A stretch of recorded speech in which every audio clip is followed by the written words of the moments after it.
Hello, everyone, and welcome to this solo episode of My Best Life.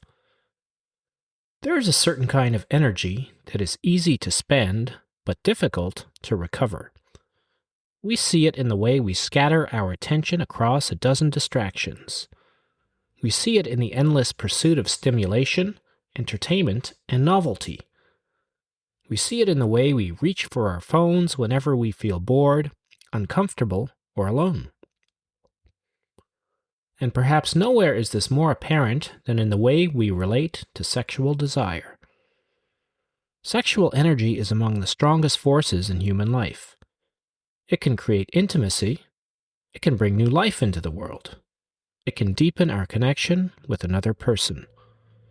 It can inspire creativity, passion, and devotion.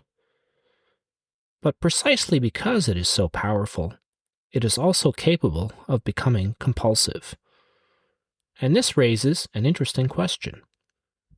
What happens when we stop treating sexual energy as something that must always be expressed, discharged, or satisfied, and begin to regard it as something that can be consciously cultivated? This is where an ancient yogic practice known as brahmacharya enters the conversation. Today, brahmacharya is sometimes reduced to a modern phrase, semen retention. But that translation is incomplete. Brahmacharya has traditionally been associated with celibacy and sexual continence, particularly for monks and spiritual aspirants. Yet the word points towards something broader, a way of living in which one's energy, attention, and desires are brought into alignment with a higher purpose. In other words, brahmacharya is not simply about what we do with our sexuality. It is about what we do with ourselves. And that distinction is important, because the practice is not ultimately about deprivation. It's about conservation. It's about learning that not every impulse needs to become an action. And perhaps more importantly, it is about discovering what becomes possible when we stop allowing our strongest impulses to determine the direction of our lives. The idea that sexual energy should be approached with awareness is certainly not new. It appears in different forms throughout the world's contemplative traditions. In classical yoga, brahmacharya is one of the 5 yamas, or ethical disciplines, described by Patanjali in the Yoga Sutras. These are not merely commandments telling us what we should or should not do. They are practices intended to create the conditions for greater freedom and awareness. And Patanjali makes a remarkably concise statement about brahmacharya. When established in conservation, vigor is attained. That word, vigor, is worth contemplating. The Sanskrit term virya can suggest strength, vitality, potency, courage, or energetic capacity. The implication is that when sexual energy is no longer constantly dissipated, something becomes available. The ancient yogis believed that this conserved energy could support meditation, concentration, physical vitality, and ultimately spiritual realization. Some later yogic traditions developed this idea even further. In the Hatha Yoga Pradipika, one of the foundational texts of Hatha Yoga, the concept of bindu, often associated with seminal essence, became closely connected with vitality and spiritual transformation. The text contains practices intended to preserve and transform this essence rather than allowing it to be lost through habitual sexual activity. We don't have to accept every traditional physiological explanation literally to appreciate the underlying insight. The yogis were observing something very human. What we repeatedly give ourselves to shapes us. If we constantly give ourselves to stimulation, we become accustomed to stimulation. If we constantly give ourselves to gratification, we become accustomed to gratification. And if we learn to tolerate desire without immediately satisfying it, we develop a different capacity altogether. We develop mastery. This is where I think it is important to make a distinction. Brahmacharya is not about believing that sex is bad. It is not about believing that sexual desire is sinful. And it is certainly not about developing shame toward the body. Sexuality is part of being human. To deny that is to deny something fundamental about ourselves. The problem is not desire. The problem is unconsciousness. There is a profound difference between experiencing sexual desire and being controlled by sexual desire. We can feel an urge without obeying it. We can experience attraction without needing to possess. We can experience arousal without immediately seeking release. And we can experience longing without assuming that the only way to resolve longing is gratification. This is one of the great psychological lessons hidden inside brahmacharya. The practice introduces space between impulse and action. And within that space, something extraordinary begins to happen. We discover that we have a choice. Most of us don't spend much time examining that choice. An impulse arises, we respond. An urge appears, we satisfy it. A desire emerges, we pursue it. Over time, this becomes automatic. And what begins as a choice can gradually become a habit. Eventually, we may no longer be asking ourselves what we genuinely want. We simply follow the strongest impulse in the moment. Brahmacharya interrupts that pattern. It asks us to pause, to observe, to feel, to remain present, and then to choose. That may sound simple, but it is not easy, because desire can be remarkably persuasive. Imagine that you experience a powerful sexual urge. The conventional response is to get rid of it. We seek stimulation, we fantasize, we masturbate, we have sex. We find some way to discharge the tension. And afterward, the tension disappears. But what if instead you simply remained with the sensation? Not fighting it, not judging it, not indulging it, just observing it. You might discover that desire is not static. It moves, it rises, it changes and intensifies. And eventually, if you allow it to, it passes. This is very similar to what contemplative traditions have taught about thoughts and emotions for centuries. A thought is not a command. An emotion is not a command. And an urge is not a command. We can experience something without becoming it. And that realization can become enormously liberating. Because once you discover that you can sit with one powerful desire without acting upon it, you begin to wonder what else you can choose not to obey. Perhaps anger. Perhaps impatience. Perhaps the impulse to check your phone. Perhaps the desire for approval. Or the need to be right. Perhaps the urge to consume something simply because you're bored. The practice begins with sexuality, but the lesson expands far beyond it. This may be one reason the ancient practice feels particularly relevant today. We live in a culture of unprecedented stimulation. There is almost no limit to what we can consume. Food is available everywhere. Entertainment is available constantly. Social media provides an endless stream of novelty. Shopping is available 24 hours a day, and sexual stimulation is available almost instantaneously.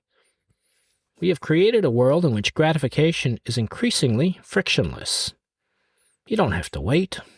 You don't have to search very hard. You don't even have to leave your home. This has produced extraordinary convenience, but convenience has a shadow. When gratification becomes effortless, patience becomes unnecessary. And when patience becomes unnecessary, we can gradually lose our capacity for it. This is why the modern conversation around semen retention often intersects with pornography, compulsive masturbation, and what is sometimes described as dopamine addiction. The scientific claims surrounding dopamine and semen retention are frequently exaggerated online, and we should be cautious about turning complex neuroscience into simplistic slogans. But the underlying observation is worth taking seriously. When we repeatedly train ourselves to seek intense stimulation whenever we experience discomfort or boredom, we become less comfortable with ordinary experience. Silence begins to feel boring. Solitude feels uncomfortable. A quiet evening feels empty. And the mind begins searching for the next hit of stimulation. Brahmacharya offers another possibility. What if we deliberately reduce our dependence on stimulation? What if we rediscover the ability to simply be? Don't waste what is precious. Learn to contain energy. Learn to direct it. Learn to distinguish pleasure from fulfillment.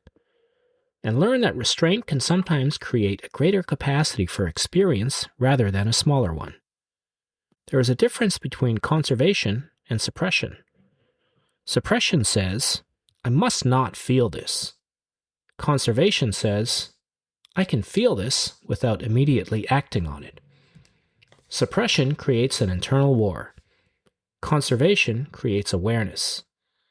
If you are practicing semen retention while constantly obsessing about sex, you have not necessarily become free from sexuality. You may simply have moved the struggle from the physical level to the mental level. That is why genuine brahmacharya cannot simply be measured by the number of days someone has avoided ejaculation. Someone can abstain from sex while being completely consumed by sexual fantasy. Someone can be sexually active while relating to sexuality with extraordinary awareness, respect, and restraint. The ancient traditions understood that the mind matters. The Bhagavad Gita, for example, associates the disciplined yogic life with control of the mind, freedom from attachment, and steadiness in meditation. One passage describes the yogi practicing within a vow of brahmacharya while directing the mind toward the highest goal. The larger point is that external restraint is supposed to serve internal freedom, not the other way around. This is where I think the modern phrase semen retention can sometimes obscure the deeper teaching. Because if we reduce the practice to semen, we can miss the larger question. What are we really trying to conserve? Perhaps vitality, perhaps attention, perhaps emotional energy or our capacity for concentration. Perhaps our ability to pursue something meaningful without constantly interrupting ourselves. Perhaps our ability to delay gratification. And perhaps our ability to direct desire towards something greater than immediate pleasure. The yogic tradition speaks about prana. The Taoist tradition speaks about Jing and Qi. Modern psychology might use very different language. We might speak about attention, impulse control, self-regulation, habit formation, and delayed gratification. These aren't identical concepts, but they point towards something similar. Human beings have limited resources. Our attention is limited, our time and energy are limited, our capacity for stimulation is limited. And what we repeatedly invest ourselves in shapes the person we become. There's another reason sexual restraint has been associated with creativity throughout history. Sexuality and creativity both involve desire, both involve imagination, and both involve a movement towards something that does not yet exist. The artist imagines something and brings it into form. The entrepreneur imagines something and builds it. The writer imagines something and puts it into words. The parent imagines a future for a child and invests years of attention in helping that future unfold. Human beings are constantly transforming desire into creation. This is why the idea of transmuting sexual energy can be useful if we understand it psychologically rather than literally. You feel a strong impulse. Instead of immediately discharging it, you allow the energy of that impulse to remain present. Then you direct yourself towards something meaningful. You go for a run. You write. You meditate. You work on something difficult. You make music or build something. You have a conversation you've been avoiding. You sit quietly and allow yourself to think. The sexual energy has not magically become artistic energy, but your relationship to desire has changed. You have taken the energy of wanting and placed it in the service of doing. This is transmutation in a very practical sense. There is also a simple psychological benefit to practicing restraint. It teaches delayed gratification. And delayed gratification is one of the quiet foundations of almost everything worthwhile. A healthy body requires us to tolerate the discomfort of exercise. A meaningful career requires us to tolerate periods of uncertainty. A good relationship requires us to tolerate frustration and compromise. Learning requires us to tolerate confusion. Meditation requires us to tolerate restlessness. Writing a book requires us to tolerate the discomfort of sitting down when we would rather do something else. Almost everything of lasting value requires us to resist the temptation of the immediate. Brahmacharya gives us a very direct laboratory in which to practice this capacity. Desire appears, but we don't immediately satisfy it. We wait, we observe, we choose. And every time we do this, we reinforce a different identity. Instead of, I am someone who does whatever I feel like doing, we begin to experience, I am someone who can choose. That is a profound shift. But what about the science? This is where I think we need to be particularly careful. There are many extraordinary claims surrounding semen retention today. Some people claim dramatic increases in testosterone. Others claim that retaining semen will make you stronger, smarter, more attractive, more masculine, more spiritually advanced, or even capable of extraordinary physical feats. These claims should be treated with caution. The scientific evidence does not establish that semen retention produces a sweeping set of physiological benefits. Research on ejaculatory abstinence has found changes in semen volume and sperm count with longer abstinence, while effects on motility, morphology, and other fertility parameters are mixed and sometimes contradictory. Nor should we assume that ejaculation itself is inherently harmful. There is no good reason to tell people that sexual expression is dangerous simply because ancient traditions valued restraint. The ancient yogis and Taoists were working within very different medical and philosophical frameworks. Their language was the language of prana, bindu, jing, qi, and spiritual transformation. Modern medicine speaks about hormones, neurotransmitters, reproductive physiology, and psychology. We should not pretend that these systems are saying exactly the same thing. But neither should we assume that something has no value simply because the ancient explanation for it cannot be verified scientifically. There is a middle ground.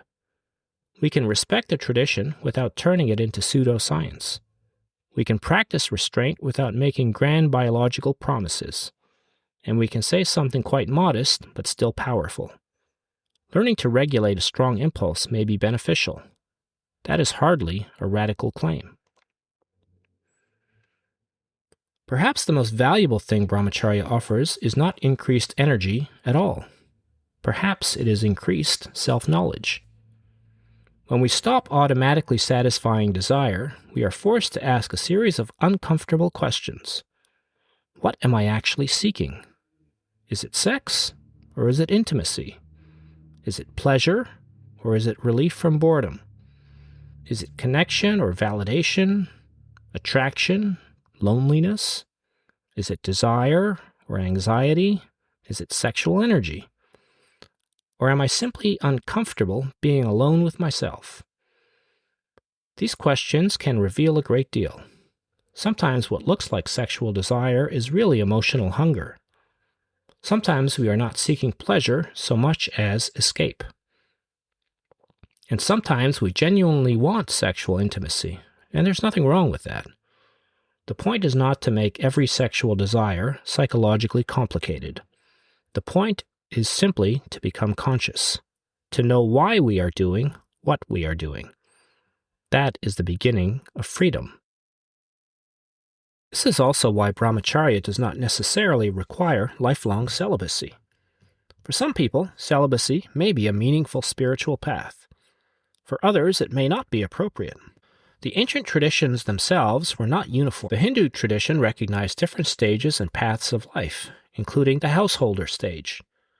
Taoist traditions likewise included sexual cultivation within relationships. So perhaps the modern interpretation of brahmacharya should not begin with the question, must I never have sex? A more useful question could be, can I bring consciousness to my sexuality? Can I choose intimacy rather than compulsion? Can I experience pleasure without becoming dependent upon it? Can I remain present rather than constantly chasing novelty? Can I respect another person's body rather than treating it as a source of gratification? Can I experience desire without allowing desire to define my behavior? These questions are relevant whether someone is celibate, married, partnered, or single. There's another trap worth mentioning. Spiritual practices can become another way of feeling superior. You begin retaining semen, you meditate, you exercise, you eat well, and suddenly you start looking at everyone else as weak, unconscious, or undisciplined. But this misses the point. If restraint makes us arrogant, judgmental, or contemptuous, then something has gone wrong. The purpose of discipline is not to create a better ego. It is to loosen the ego's grip.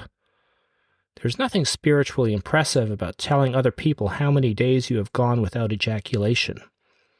The real question is, are you becoming kinder? Are you becoming more present? Are you becoming more capable of love? Are you more able to concentrate? Are you less reactive? Are you more comfortable with yourself? Are you living more deliberately? These are much better measures of progress. Because if sexual restraint doesn't make us more conscious, it can become nothing more than another form of control. There is something else that happens when we stop trying to eliminate desire. We begin to appreciate longing. Longing is uncomfortable, but it is also deeply human. Longing tells us that we care about something. The problem arises when we assume that every longing must be immediately resolved.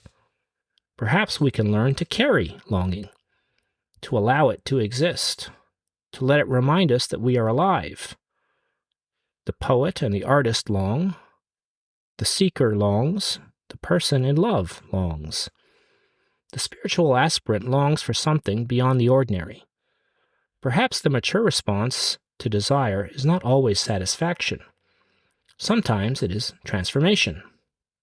Sometimes desire becomes devotion. Sometimes it becomes creativity, and sometimes it becomes prayer.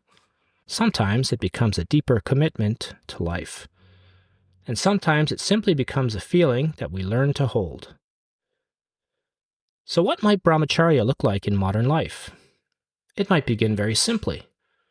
For a period of time, decide that you will not automatically act on sexual impulses. You might choose to abstain from pornography. You might choose to reduce masturbation. You might choose a period of sexual abstinence. Or, within a relationship, you might explore sexuality with greater intentionality rather than treating orgasm as the inevitable objective. But whatever form the practice takes, the important thing is awareness. Notice what happens. Notice when desire arises. Notice what triggers it and what emotions accompany it. Notice how quickly the mind begins creating stories. And then, breathe. You don't have to fight the desire. You don't have to indulge it. You can simply experience it. This is where yoga, meditation, and breathwork can become valuable companions to the practice. Because the more comfortable we become inhabiting our bodies and observing our minds, the less frightening desire becomes. We don't need to run from it. We don't need to worship it. We can simply know it. Perhaps this is what the ancient traditions were ultimately trying to tell us. Not that semen is magical, not that ejaculation is inherently destructive, not that sexuality is something to fear, but that energy matters, that attention matters, and intention matters. And what we repeatedly do with our strongest impulses eventually becomes part of who we are. Patanjali's statement is remarkably simple. When brahmacharya becomes established, vitality is attained. The Taoist tradition similarly approached sexual energy as something that could be cultivated rather than merely expended. Different cultures, different languages, different metaphysical systems, and yet perhaps a shared human insight. Do not waste what you have been given. Your attention is precious. Your vitality is precious. Your sexuality is precious. Your time and your life are both precious. And what is precious deserves to be treated consciously. There is an irony in the modern conversation about semen retention. People sometimes become obsessed with retaining semen while overlooking what they are supposed to be cultivating. The goal was never simply to accumulate something. It was to become something. More disciplined and focused, more present and courageous, more capable of directing one's life toward what matters. If we retain semen but remain consumed by fantasy, we have missed something. If we abstain but become resentful, we have missed something. If we count the days but become obsessed with the practice itself, we have missed something. The deeper practice is freedom. Freedom from compulsion and automatic behavior. Freedom from the belief that every desire must be satisfied. Freedom to choose where our energy goes. And that last point may be the most important, because our lives are, in large part, the story of where our energy has gone. What we thought about and pursued, what we consumed, loved, created, and gave our attention to. What we sacrificed for. Every day our energy is being spent somewhere. The question is whether we are spending it consciously. Perhaps the most mature relationship with sexuality is neither indulgence nor repression. It is relationship. We learn to listen to the body. We learn to understand desire. We learn to distinguish an urge from a need. And we learn to distinguish pleasure from fulfillment.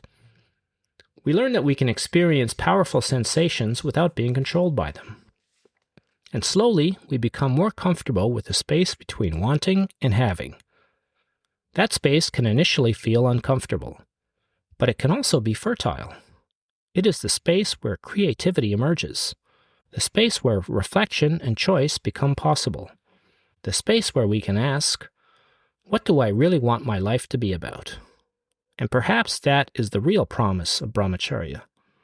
Not superhuman strength or magical powers, not some extraordinary transformation that happens overnight, but something quieter, something much more grounded. The possibility of becoming the kind of person who is not constantly pulled outward by every desire. Someone who can sit quietly and wait. Someone who can feel without immediately acting. Someone who can experience pleasure without becoming dependent upon it. Someone who can take one of the most powerful forces within the human being and place it in service of something larger. That might be meditation. It might be creativity. It might be love. It might be family or service or spiritual practice. It might simply be becoming more fully yourself. The ancient yogis called this brahmacharya. The Taoists developed their own language for cultivating essence and vitality. Modern psychology might describe parts of the same process as self-regulation, impulse control, and delayed gratification. The language changes, but the question remains. Can we learn to govern ourselves? Can we become conscious of the forces that move through us without becoming their prisoners? Can we choose where our energy goes? Perhaps that is the real meaning of retention. Not merely retaining something physical, but retaining our capacity to choose. Retaining our attention and our presence, and our connection to what matters. Because ultimately, life is not asking us simply how much energy we possess. It is asking us what we will do with it. And wherever our energy goes, our life follows. So perhaps the practice is not about saying no to life. It is about saying yes more deliberately. Yes to presence, purpose, and creativity. Yes to intimacy that is conscious rather than compulsive. Yes to discipline, and yes to stillness. Yes to the possibility that we do not have to satisfy every desire in order to be fulfilled. And perhaps somewhere in that space between desire and action, we discover something the ancient traditions understood very well. The greatest freedom is not getting everything we want. It is no longer being controlled by what we want. That is the quiet power of brahmacharya. And perhaps that is why this ancient practice still has something to teach us today. Thanks for listening.